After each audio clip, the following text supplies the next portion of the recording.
For more perspective on the significance of these exercises, we're joined by Dean Cheng. He specializes in China's military and foreign policy, especially its relationship with the rest of Asia and with the United States. He is a senior research fellow at the Heritage Foundation, a research and educational institution here in Washington. Vice Admiral Kenneth Floyd, talking as he was touring the Chinese warships, I want to get his quote just right. He said his Chinese counterparts, he wants to see them more involved, broadened and deepened, as he put it, with the RIMPAC exercises. How close can these two countries come in terms of military to military? Well, physically, they've come quite close to each other at times. The ideal here is to build and foster closer, more regular relations at all levels so that in the event of a crisis, which can occur between ships and planes operating in close proximity, you could, in theory, pick up the phone and talk directly to your counterpart to say, hey, listen, something happened here. We want to know what it is. We want to explain what we think happened. I'm afraid that we are still quite a long way from getting to that point.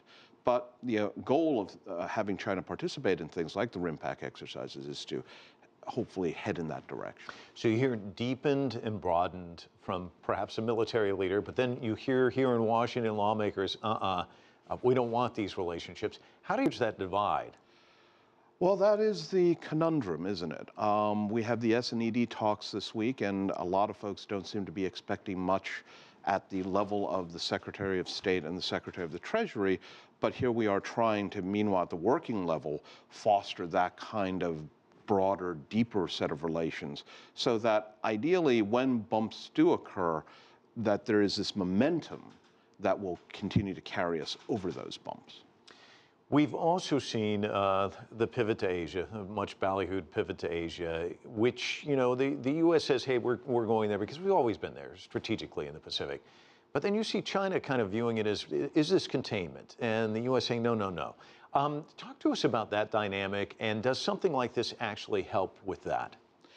Well, the pivot to Asia is seen by China, and General Fang Fenghui, when he was here, was fairly explicit about this, sees the pivot as enabling and even encouraging China's neighbors to challenge it regarding their territorial disputes. From the American perspective, that's almost at the opposite end of how we think of it. So ideally, again, opportunities like this for officers to meet, to talk to each other, to get better knowledge of each other, can sort of try and bridge that fundamental perception gap.